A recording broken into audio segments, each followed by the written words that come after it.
I gave him the opportunity because I give it once, and that is the policy, and the policy exists for a reason. I am going to finish the engagement. What I am not required to do is prevent survival where survival is possible. Deploy your pods. Use whatever communication you have. Tell them to go dark and drift, low power, no active systems, away from the formation perimeter. The pods that do that will be fine. I almost asked her why she was telling me this.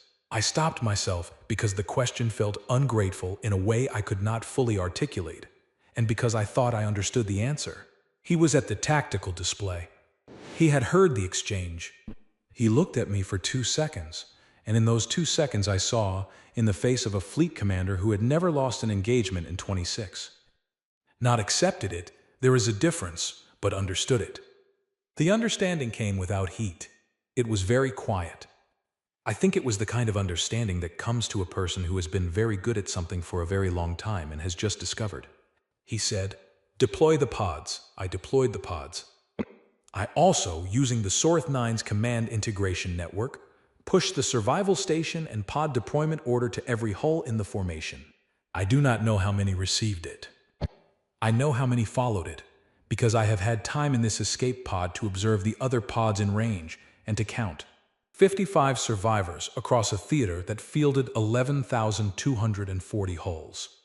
55 who deployed in time or who were in positions that the engagement had not yet reached, or who read the order and moved fast enough. I want to note, for the processorate, Dorothy 1 did not deploy with them. What followed is documented in my log, and I will include the full log in this report. But I want to say here, for the record, what it was like. Because I was watching from a pod, not from the Sorth 9. Dorothy 1 ordered me off the carrier when the pods deployed, along with 2/3. He did not order himself off. He did not order Mech off. I would like the record to contain that. Mech stayed. The senior tactical staff stayed. Dorothy 1 stayed at the tactical display, and he did not look at me when I left, and I did not say anything when I left because there was nothing. I watched from the pod. The Gravenmoor was, for the next 4 hours and 6 minutes, the most deliberate thing I have ever seen. It did not rush. It did not, and I want to be very specific about this, because it matters. It did not rampage. It was not a thing out of control, not a force of chaos, not the kind of weapon that burns indiscriminately. It was specific. It was careful about what it chose and in what order it chose it. It worked through the formation with a patience that I found, from the distance of the escape pod, almost peaceful to watch in the particular way. Combat hulls first, then the elements that were sustaining them, then the command nodes. And through all of it, a consistent pattern of, I want to use the correct word, consideration for the survival platforms. The escape pods that had dispersed from the swarm before and during the engagement were not targeted, not once. In 4 hours and 6 minutes of continuous weapons activity across a debris field that eventually extended across 300,000 kilometers. I had a great deal of time to count. Hull silence events, steady, continuous, specific. The formation's coherence degraded past the point of coordinated function at approximately 2 hours and 20 minutes into the engagement. The coherence index, which I had continued logging from the pod's passive sensors, crossed the threshold that doctrine classifies as operationally. The Gravenmoor had known this, had worked toward it, had systematically removed the connective tissue of the formation before addressing the individual hulls, which meant that by the 3-hour mark, 6,940 hulls had gone silent. I want to describe the experience of watching this from the pod, because I think it is relevant to the processorate's understanding of what this ship. Watching from the pod, the formation looked, from a distance, like something structural collapsing, not a battle exactly, but a building coming. The coherent shape of the nested arcs was visible from the pod's optical array, and so was the progressive loss of that coherence element. I have seen engagement recordings before. I have reviewed hundreds of them in my career. Engagement recordings look like combat. They look like weapons fire and evasive maneuvering and the clash of opposing forces. This did not look like that. This looked like the Gravenmoor working. That is the only way I can describe it. It was methodical in a way that had from this distance an angle the quality of something entirely routine. The Gravenmoor moved when it needed to move and fired when it needed to fire, and the formation responded the way formations respond to a force they. The silence came in clusters, 5 and 6 holes at a time in the later phases, and each cluster of silence was followed by the Gravenmoor moving. I noted the time at each cluster of 5 or more simultaneous silences. I noted the pattern. I could not, even with all the time I had to watch and to think, predict where the next cluster would fall. The Gravenmoor's targeting logic was not random, but it was not any logic I had in the library, and watching it work from outside, trying. By 3.5 hours, 9,211. At 3 hours and 58 minutes, the Sorith 9 went silent. I noted it in the log. I wrote the timestamp and the hull designation and the silence classification marker. Then I sat with the log open, and I did not write anything else for 6 minutes, which is unprofessional and which I am noting in this report. At 4 hours and 12 minutes, the Gravenmoor's weapons systems returned to standby configuration. The engagement was over. I remained in the escape pod for 63 hours until a Terran recovery vessel arrived to collect the pods that were broadcasting survival. There were 11 other pods within signal range of mine. The recovery vessel found 43 more during the sweep, 55 Keth survivors, out of 11,240 holes, plus the crew of the Sorith 9. 55. I filed the number in my log while the recovery vessel was still running its sweep. I filed it carefully, and I did not abbreviate it. I did not write it as a ratio or a percentage or a fraction of the total because reducing it to a ratio felt like a way of making the number smaller. That is the only word I have for what I watched it do. The recovery vessel's crew was professional. They provided us with medical assessment, food, and separate quarters. They did not speak to us beyond what was necessary for our care, and we did not speak to them. They were not unkind. They were the kind of people who understood that their job in that moment was to do the job and not to add to it by requiring any performance. At the 41st hour of transit back toward Terran space, we were being transported, presumably, for whatever the Terran Consolidation navies. The crew member said, "She wants to know if you want a copy of the engagement record?" I thought about this for a moment. Then I said, "Yes." The crew member brought me a data card. On it was a complete record of the engagement from the Gravenmoor's sensor perspective, not its tactical data, not its weapons analysis, but the raw, cross-referenceable against my own log at every point where my log has an entry. I have been through it 11 times on this transit. It matches my own log at every point. It fills in the gaps where my log went dark with the same precision my log has where it was running. I am including it in this report as an attachment. The thing I keep returning to, reading the Gravenmoor's engagement record, is a sequence that begins at 7 minutes into the engagement. The Gravenmoor's sensor log shows the departure of the first survival pods from the Sorith 9, the general survival station deployment I had. The sensor log notes them, all of them. The targeting system flags each one individually, as it flags every object in the engagement zone. And then, for each pod, the targeting system removes the flag and records in the notation protocol that is apparently standard on Terran Naval. The translation is, "Not a threat, stand clear." That notation was applied to every survival pod that departed every hull in the engagement zone. Not just ours, not just the Sorith 9, every pod from every hull across the entire engagement. The Gravenmoor tracked them all, individually, throughout 4 hours and 12 minutes of continuous weapons activity and applied the same. I have been trying across 63 hours in an escape pod and 41 hours in a recovery vessel cabin to find a frame of reference that makes. I have not found one in the Keth Tactical Library. The Keth Swarm's engagement doctrine does not have a provision for tracking enemy survival pods and removing them from the targeting queue. The doctrine does not need such a provision because the doctrine does not distinguish, in active engagement, between a target that is fighting. All targets within the engagement zone are engagement targets until the engagement concludes. The Gravenmoor had 71 years to develop its doctrine without anyone watching. This is what it developed. Not just the weapons range and the maneuvering capability and the targeting systems and the hull refits. All of that is explicable in terms. This is the other thing, the policy, the one-time offer. The deliberate tracking of survival pods across 4 hours of engagement. The specific choice made and maintained about the difference between a hull that is fighting and a person who has stopped fighting. I do not know what to do with this.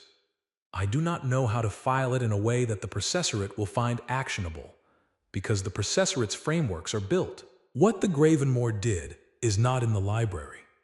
What Captain Solen said on the channel about giving the offer once, about the policy existing for a reason, that is not in the library either. We do not have language for an enemy that distinguishes between those things. I know that I'm going to file it accurately, the way I should have filed the archive entry accurately 71 years ago when someone should have. I know that when I get to wherever the Terrans are taking me, I'm going to request a conversation with whoever their documentation people are, and I'm going to ask this with a very specific feeling in my chest that I did not have before the morning of the contact. A feeling for which the Keth do not have an exact word. The closest approximation in the old vocabulary is the cold that comes after you have been laughing very loudly in a place where you should have been. The cold that settles when the laughter ends and you understand too clearly and too late what the sounds in that place actually were.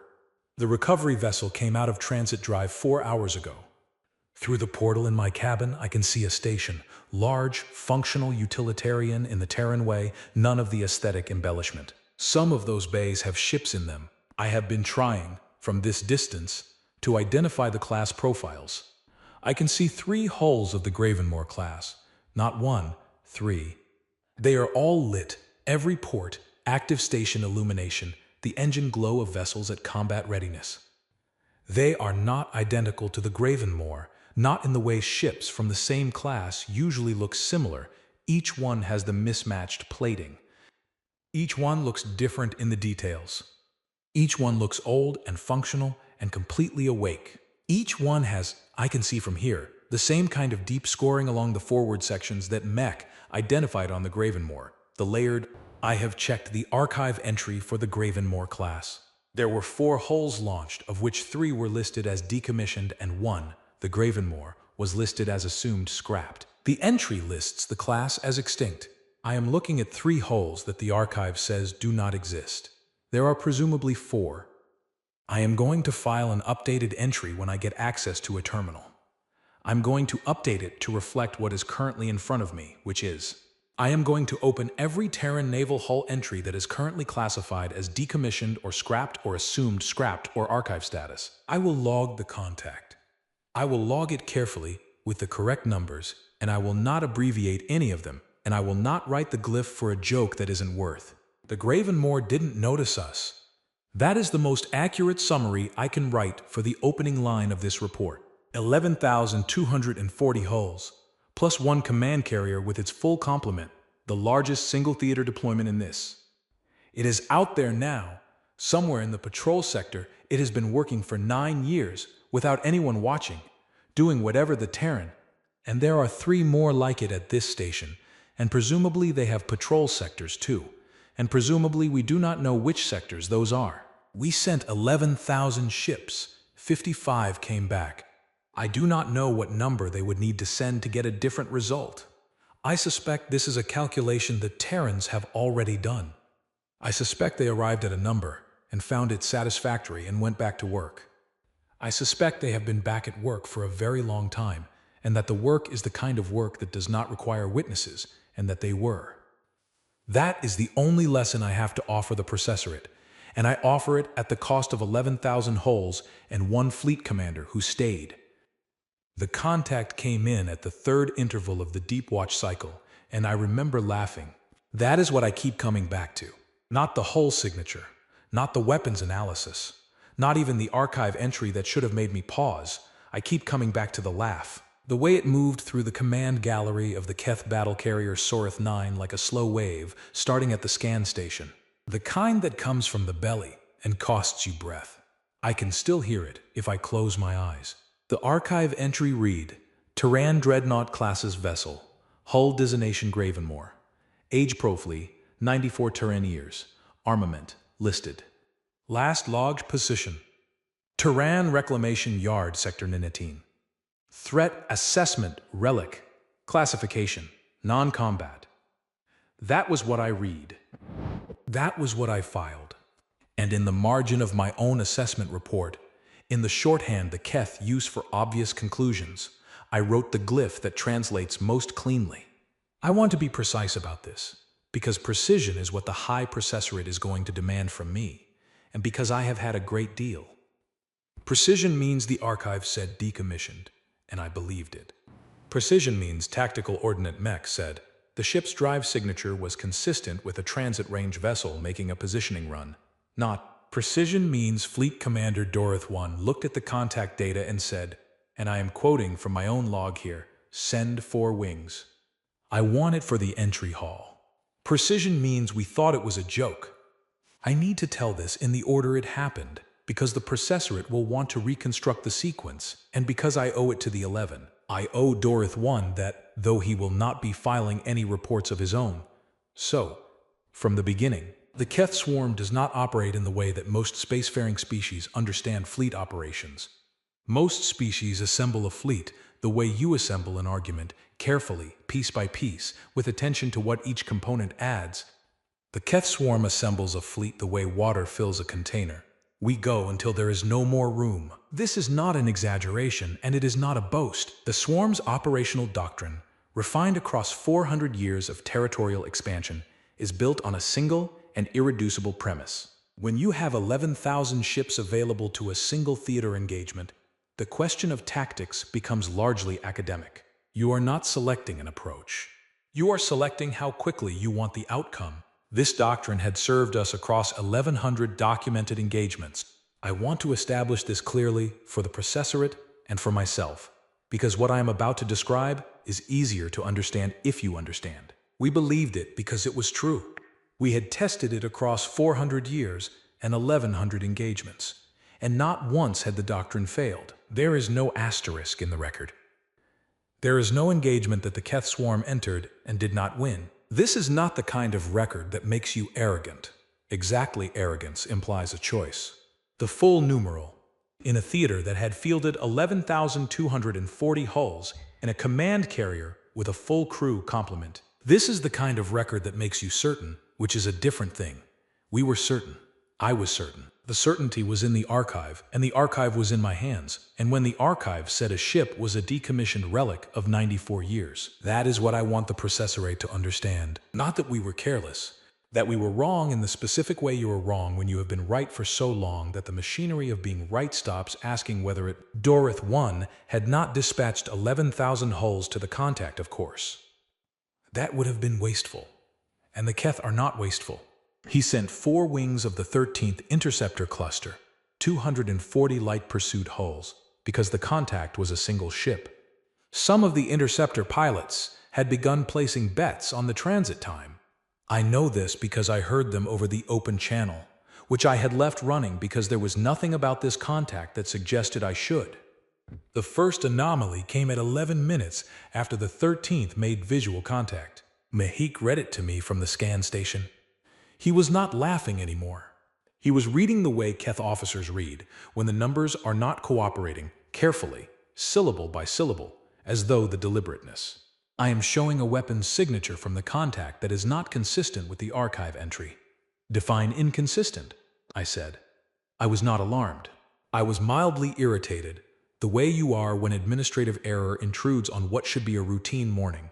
The archive lists the Gravenmoor class as carrying 8 medium-yield kinetic projectors and a standard point defense lattice, Mick said. What I am currently reading is, he stopped. He rechecked the screen. He ran the calibration subroutine, which takes 4 seconds, and I watched him do it, because his hesitation was beginning to interest me. What I am reading does not match an 8-projector profile. What does it match? He told me. I looked at the number he gave me and I said, that is not possible. That is not a number a ship of that hull age carries. No, Mech said, it is not. I cross-referenced the archive entry. Gravenmoor-class dreadnoughts had been designed 94 years ago by a Terran naval program that the Keth had assessed at the time as promising. The class had launched 4 vessels, of which 3 had been decommissioned within 40 years due to maintenance costs, and the 4th, the archive assessment from the time read, Disposal pending. The most recent entry, filed 71 Terran years ago, read, assumed scrapped, archive status, closed, 71 years. The archive had been closed on this ship for 71 years. I want to stay with that number for a moment, because the processorate is going to want to know at what point in the sequence there was. The entry was closed because it was inconvenient to maintain. The Terran reclamation yards are not Keth installations, and Keth access to them is not guaranteed, and verifying the disposal of a single. Someone decided the probability of error was low and closed the entry and moved to the next item on the list. 71 years. Get me a visual, I said. The visual came through at approximately the same moment the first wing of the 13th interceptor cluster engaged. Engage is perhaps the wrong word. They entered firing range and opened with a standard suppression pattern, the kind the Keth used to establish immediate physical dominance. 240 light pursuit hulls, their weapons systems live, forming the standard encirclement pattern that the Keth had used successfully. This was not a superior numbers situation. This was one ship. The visual I received showed the Gravenmoor from approximately 800 kilometers, a distance the optical array could close to ship distal. I remember staring at the image and understanding, for the first time, that the archive had been wrong about something more basic than the weapons. The ship was not a decommissioned relic. I do not mean that it was operational. I mean that whatever had been done to it in 71 years of absence from the Keth archive had changed it. The hull was old. You could see the age in the plate coloration, the dark striations where the alloy had oxidized across decades of operation. The scoring along the forward quarter was deep and old and spoke of engagements that the Keth had no record of. But the hull was not the thing that made me stop breathing. The thing that made me stop breathing was that the ship was awake. Every port across that ancient hull was lit. Not the scattered, low-level lighting of a ship running minimal systems, the full active station illumination of a vessel at combat readiness. The engine ports at the stern were running at an output that, when Meek converted it to a thrust number, produced another figure that did not match. The drive systems had been replaced, not upgraded in the incremental way that a Navy upgrades a hull to extend service life, but replaced, rebuilt, refitted, updated with technology. The ship that had entered the Terran reclamation yard 71 years ago had come back out as something the archive had no category for. It had come back out as something the archive could not find, because the archive had stopped looking. I studied the hull plating in the visual feed for longer than was strictly productive, because there was something in the way it looked that I kept. The scoring I mentioned, the deep striations along the forward quarter, was not uniform. It was not the consistent damage and repair pattern of a ship that has been in one or two major engagements. It was layered. Striations over striations, the older ones partially repaired and then scored again, the pattern repeating across decades. I am not a weapons analyst, but Make leaned over my shoulder at one point and pointed to a section of the hull near the starboard bow and said, very quietly, "Fleet designate. Do you see the depth of those channels?" I saw them. That scoring is from kinetic impacts of a yield our heaviest siege weapons produce, Mech said, repeated, multiple engagements. At minimum 4 separate instances of significant kinetic bombardment, each of which would have required a weapon of our heavy siege class or larger. This ship has been hit by weapons of our tier, repeatedly, across what looks like he did the calculation on the age profiles of the oxidation. He told me the number. The Gravenmoor had been taking hits from weapons of Keth heavy siege yield repeatedly for approximately 60 years, and it was still flying. I did not include this in my log at the time. I do not have a good explanation for why I did not include it. I think the honest answer is that I did not know how to file a data point that did not fit into any category the log was built to contain. And this was a professional error, and I am noting it here. Fleet designate, Mech said. His voice had changed. The 13th is not suppressing. I watched the suppression pattern on the tactical display. The 13th interceptor cluster had deployed correctly, the encirclement forming with the precision that 240 experienced pursuit. The weapons systems of 240 light pursuit hulls had opened fire on a single contact at the correct range and with the correct yield. The Gravenmoor had not suppressed. It had rolled. The ship was a dreadnought, a class of vessel that in Keth doctrine does not maneuver in the early stages of an engagement because dreadnoughts do. They are the fixed point around which the engagement turns. But the Gravenmoor moved with an ease that was wrong for its size, a lateral roll that carried the forward quarter out of the heaviest concentration. It was not a maneuver I recognized from the Keth Tactical Library. It was something older than that. Something the Terrans had apparently been practicing with this hull for 71 years without anyone watching. The first Keth hull went silent 32 seconds into the engagement. I did not know, in that moment, that it was the first. I thought it was a malfunction. I thought the pilot had experienced a drive failure or a power cascade, the kind of random mechanical misfortune that statistics guarantee will. I noted it in the log as a probable equipment failure and waited for the suppression pattern to close. The second hull went silent at 38 seconds. The third at 41. Fleet designate, Mech said. He said it very quietly. He said it the way you say something when you already know the answer will not help you. I see it, I said. The Gravenmoor's port array was firing in a sequence I had never encountered in the Keth tactical database, and I had access to 1100. The sequence was not random, and it was not the standard Terran doctrine we had on file. The doctrine was 94 years old. The doctrine was.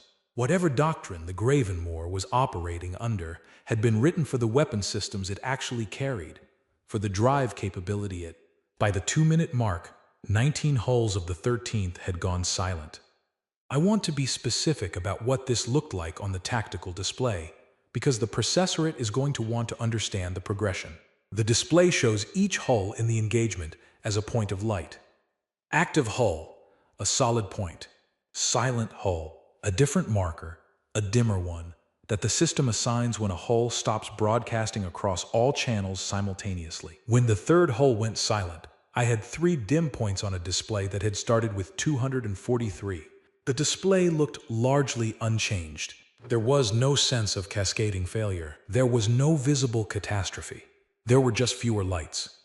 Mayhek began reading the silence count aloud, the way Keth scan officers read when they are trying to impose order on something that is not cooperating. Every 30 seconds he gave me the current number. At 60 seconds, 22 silenced. At 90 seconds, 31. At 2 minutes, 44. At 2.5 minutes, 58. At 3 minutes, Make stopped reading the numbers aloud.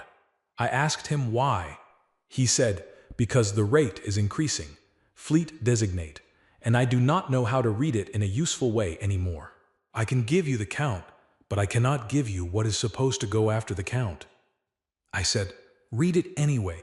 At the 4-minute mark, 73 hulls had gone silent. At 5 minutes, 91. The Gravenmoor had rolled twice more since the initial maneuver, each time moving with that wrong ease, each time bringing a different array.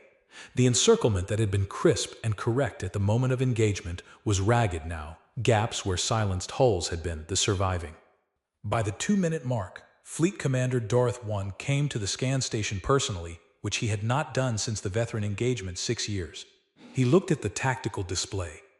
He looked at the Gravenmoor on the visual feed. The ship turning again with that wrong for its size ease. The weapons arrays cycling. He looked at the growing list of silenced hulls on the communications board. How? He said. He said only that one word. I told him what Mech had told me. The archive entry, the weapons profile that did not match, the drive systems that had been replaced, the 71-year gap, the hull scoring that Mech had identified as consistent with repeated heavy siege bombardment across 6 decades of engagement. I told him all of it in the order it had come to me, and I watched his face while I told him. And his face was the face of someone who is very good. When I finished, he was quiet for 4 seconds.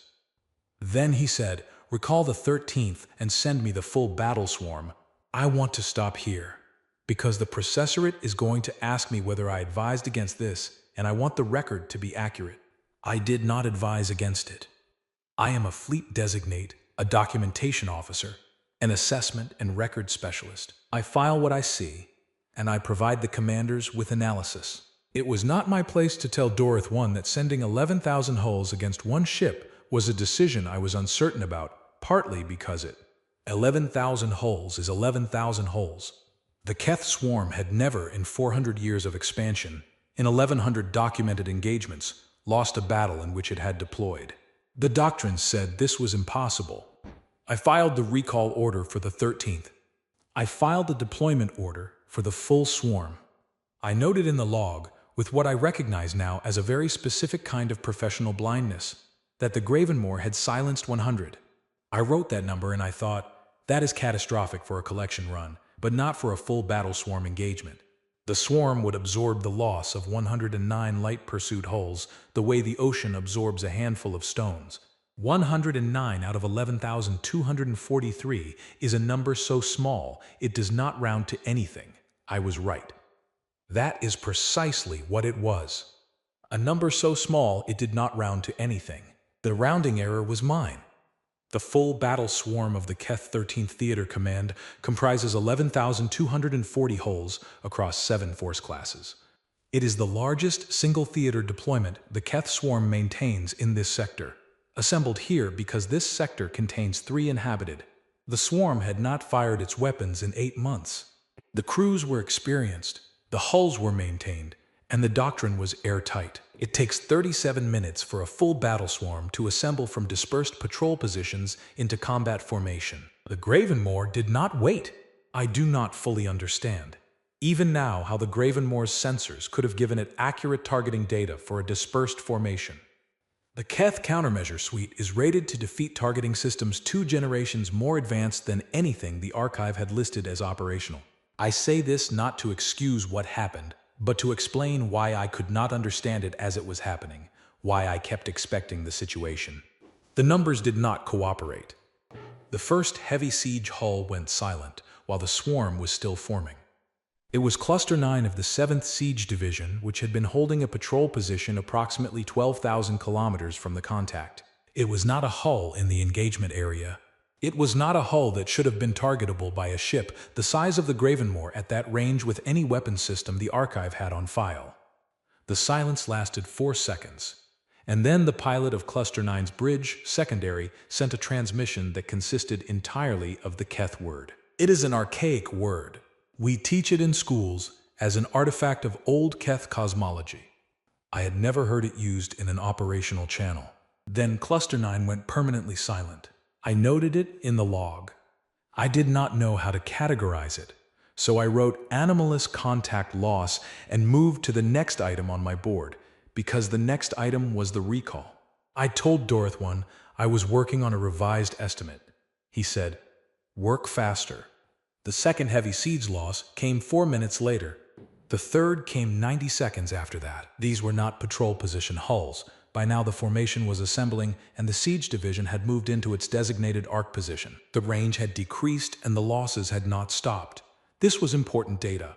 I filed it as important data. I did not, in this filing, include a commentary on what it implied, because the commentary would have been that the range limitation we had assumed. Filing that commentary would have required me to file, attached to it, the statement that I had no basis for confidence in any of the numbers I was. At the 18-minute mark, with the swarm still completing its formation, 43 hulls had gone silent. They were not all in the same location. 7 were forward assault elements. 4 were logistics defense platforms. 8 were medium assault hulls from Cluster 11 of the Assault Division, which had moved to intercept the Gravenmoor when it began repositioning. 11 were light pursuit wings from 3 different cluster commands, which suggested that the repositioning had not been what it appeared to be.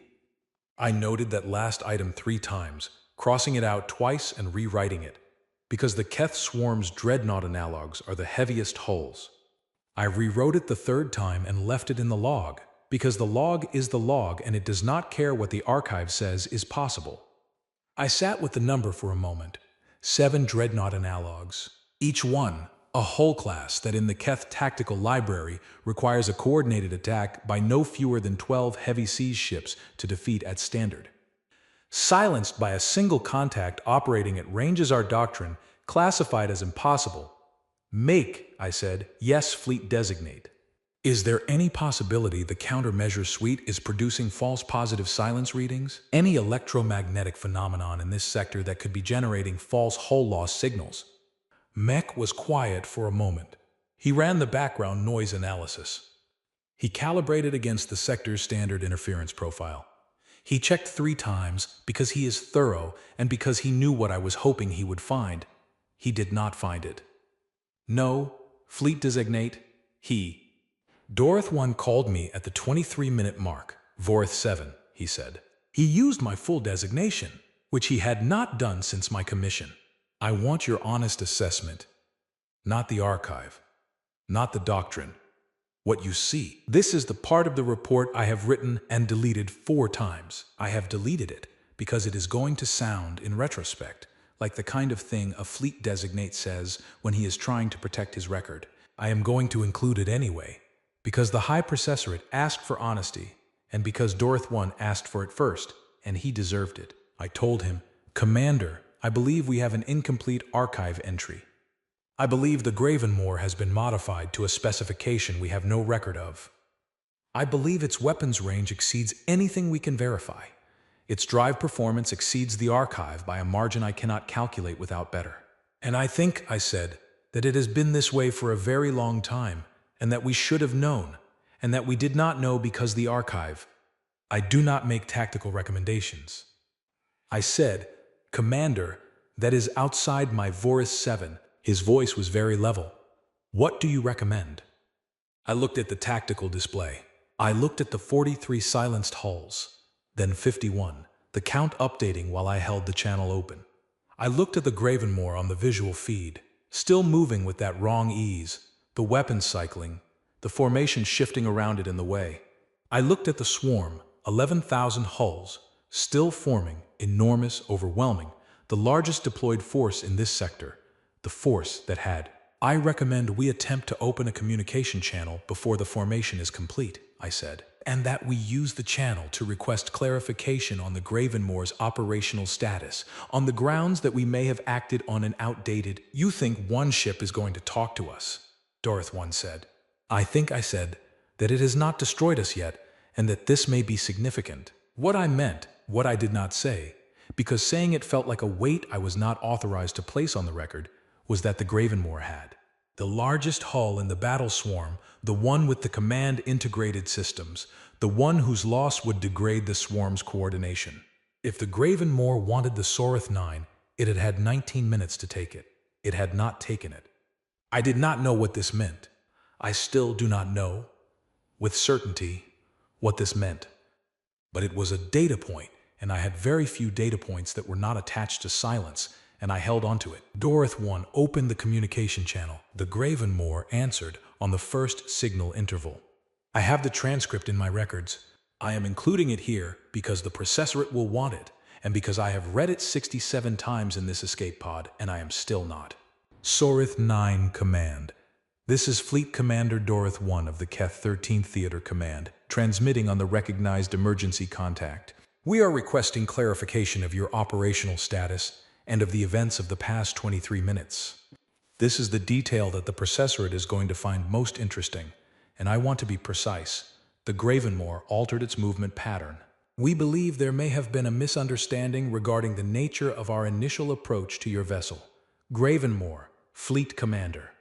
This is Captain Adara Solen of the Terran Consolidation Navy, commanding vessel Gravenmoor. I have received your recall signal to your interceptor units. I have also received your deployment orders for your full theater command. I want to be very direct with you, because I find that directness saves a great deal of time. Sorith 9 Command, we are listening. Gravenmoor, your archive has us listed as decommissioned. I understand that.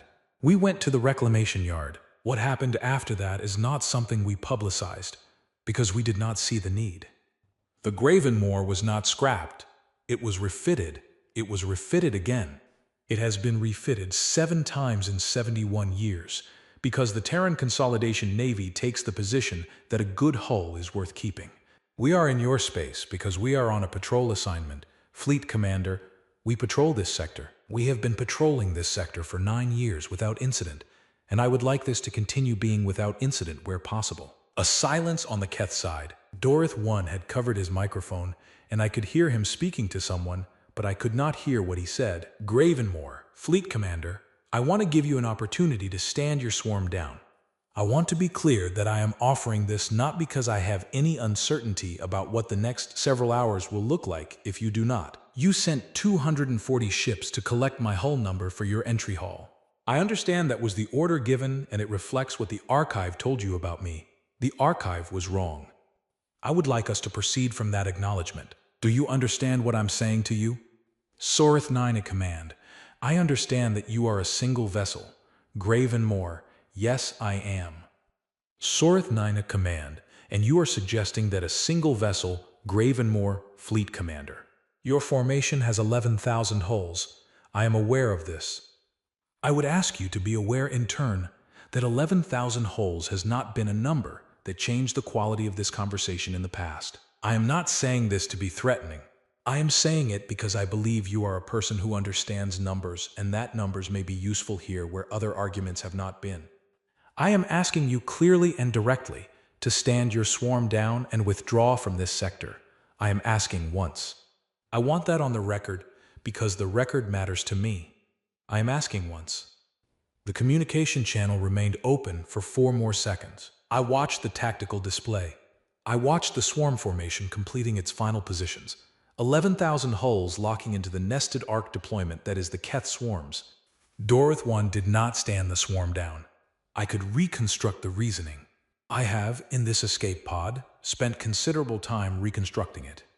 11,000 hulls is 11,000 hulls.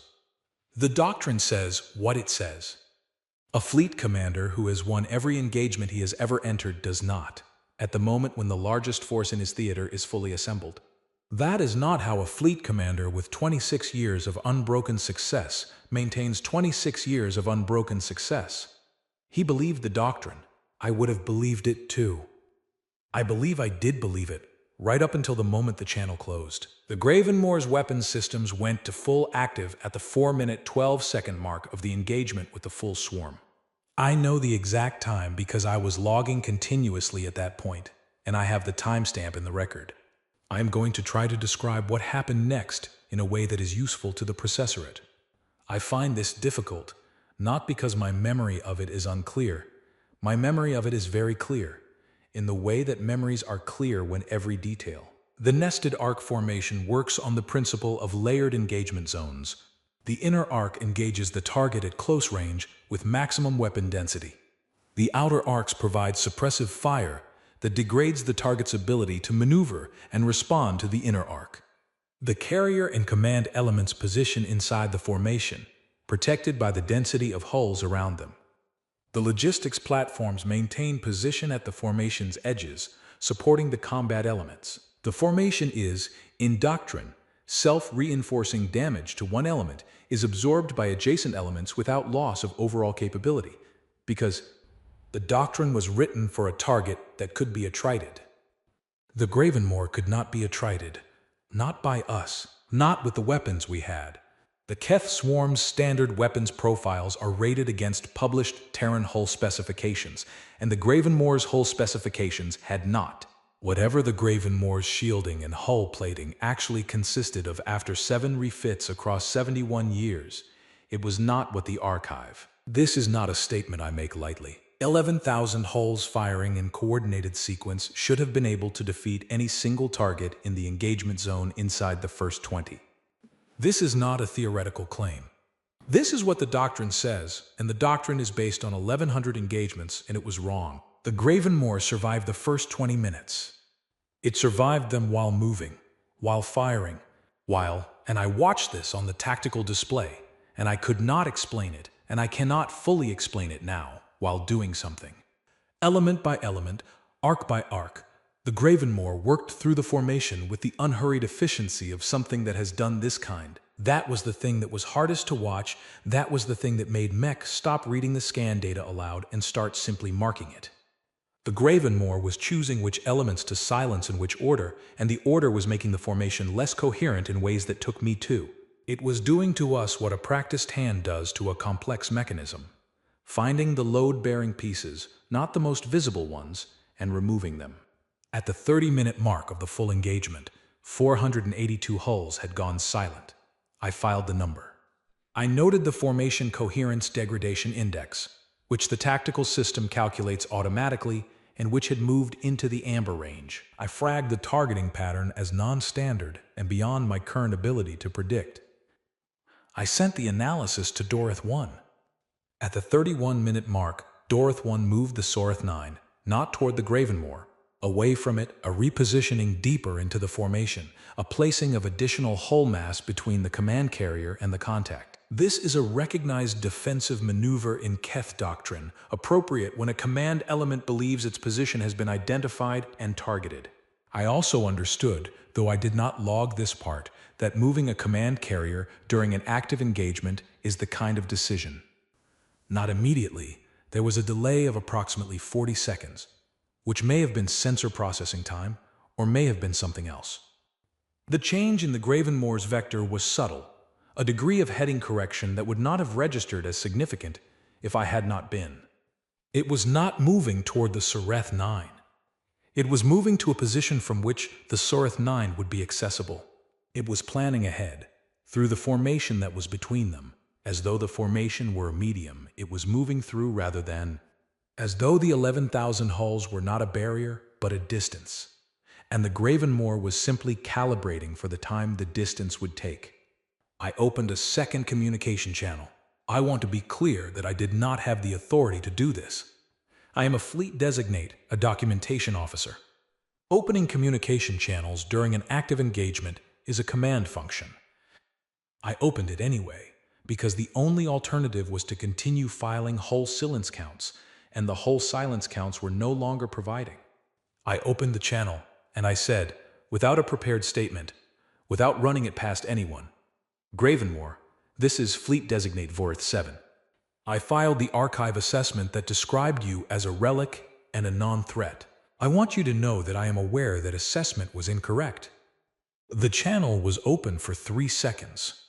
Then, Captain Solen said, Fleet Designate, are you attempting to negotiate? No, I said. I have no authority to negotiate. I was attempting to... I stopped. I thought about what I was actually doing. I was attempting to be honest, I said. Because I looked at the archive entry and I laughed, and I wanted someone to know that I know that was wrong. A pause. In the background of the channel, I could hear the ambient sound of a working bridge, the quiet cycling of systems, a crew going about its work. Oh, is your command carrier intact? Solen asked. Yes, I said. Are the crew at survival stations? I had not ordered that. I should have ordered that much earlier. I put out the general order for survival station readiness on the Sorith 9's internal channel while I was still holding the communication line. That was the right thing to do, Solen said. I would suggest you also deploy your escape pods to safe distance from the formation. Not for the command carrier only, for all surviving hulls you can reach in the next 20 minutes. Get the word out if your communication nets are still functional. Captain, I said. Are you Fleet Designate? She said. Your commander declined to stand down.